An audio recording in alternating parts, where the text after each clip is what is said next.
Everybody, welcome. My name is Justin Whitehair, and I'm going to be your trainer today on the credit card authorization form. So let's go ahead and get started. Now, this credit card authorization form is very, very important whenever you're doing bookings that you make sure you get filled out. How you're going to find this form is you're going to first log into your back office site. Again, your user ID is going to be your agent ID number, and then whatever password you created when setting up the account. Once you're in your back office, you're going to look under the menu. And it's about the second down from the travel training program. It says Travel Cafe. Travel Cafe. That's what you're going to click on. When you go to the Travel Cafe, just as a recap, the Travel Cafe is a great resource for updates, information coming out from Archer, maybe about our vendors, destinations, what's going on, what trainings are coming up. Definitely a great resource to kind of stay in the know and stay in the loop of what's going on. Once you log into the Travel Cafe, you're going to scroll down the menu until you see Forms. Forms is where you go to actually get the credit card authorization form. What you're going to do is you're going to click on that. It's going to pull up this next screen, and you're going to see the very top first option is download the credit card authorization form. You're going to click download. It's going to open up. Now, what's really nice about this downloadable form is it's actually customizable.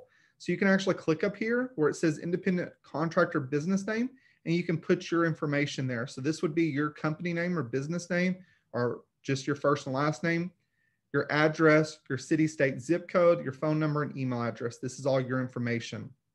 Then you're going to come down here where it says I. This next blank, this is where you put the client's name. So what they're doing is I, as the client, hereby authorize you as the independent contractor to process the credit card information provided for the reservation details listed below. Make sure that you fill out all of this information. When it comes down to the last four digits of the card, make sure it's just the last four digits. Also, make sure it says name as it appears on the credit card. Make sure that you put that on here. Some people have their middle initials, some do not on their credit cards. If you read this, it says do not provide a full credit card number in this form. You do not need to provide that full credit card number in this form, so please make sure that you do not do that. When it says total charge to my credit card, this is the entire cost of the trip, not the deposit, not how much they're paying today. This is the entire cost. Okay. They're going to go ahead and fill out the rest of this, and they're going to sign and date at the very bottom. In addition to this form, what you're going to do is you're going to ask your client to send you a copy of their photo ID. The photo ID, what you use is you actually use that to verify that matches with the credit card information. They're also going to send you a photocopy of their credit card. What I always tell people is to mark out the middle two sections of numbers, because I don't need that because they've already provided me the credit card information for the booking. But I just want to make sure that I have it all documented, that I have my credit card authorization form with their photo ID, with their credit card, with the booking. That way, if anything was to happen, I have all my documents all together, all within one file. It's easy access. Why I want them to actually show me not only the last four I have them show me because obviously that's the number that matches the form. I also have them show me the first one. The reason I do this is it tells me what type of credit card that is. So if it's a three, if it starts with a 3, it's an American Express. If it starts with a 4, it's a Visa. A 5 is Discover, and 6, or I apologize, a 5 is MasterCard, and a 6 is Discover. So that's how I can actually determine what type of card it is.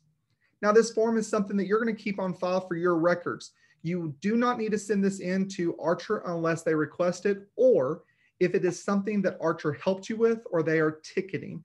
So if you booked airfare with Archer and they're providing those airfare tickets, you're going to have to send this information to them because they're not going to get those tickets until they have authorization showing that you are technically able to use somebody else's credit card to purchase them.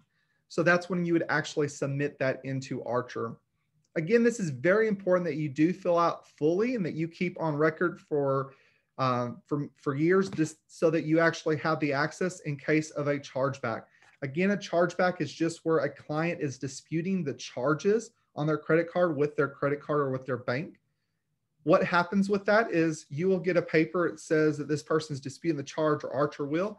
And what will happen is they'll actually be able to provide them copies of this information that you have, showing where the client actually signed and authorized you to use their information, their credit card, to make the purchase. So this helps protect you in case a client tries to dispute the charges. So that is the end of my credit card authorization form training. Hopefully it was not too long. I try to keep it short just to cover the basic. If you have any additional questions, make sure you get back in touch with your mentor or with your gold or platinum leader. They'll be more than happy to assist you. Also, you can reach out to Archer anytime and they will be happy to assist you as well. If you do have to send this form to Archer, you can reach out to them. The lady's name right now is Peggy. Peggy is who you would actually send this information to, and she's amazing. So definitely reach out if you have any questions. Again, thank you all for joining me today. Hope everybody has a great day and good luck on your travel bookings.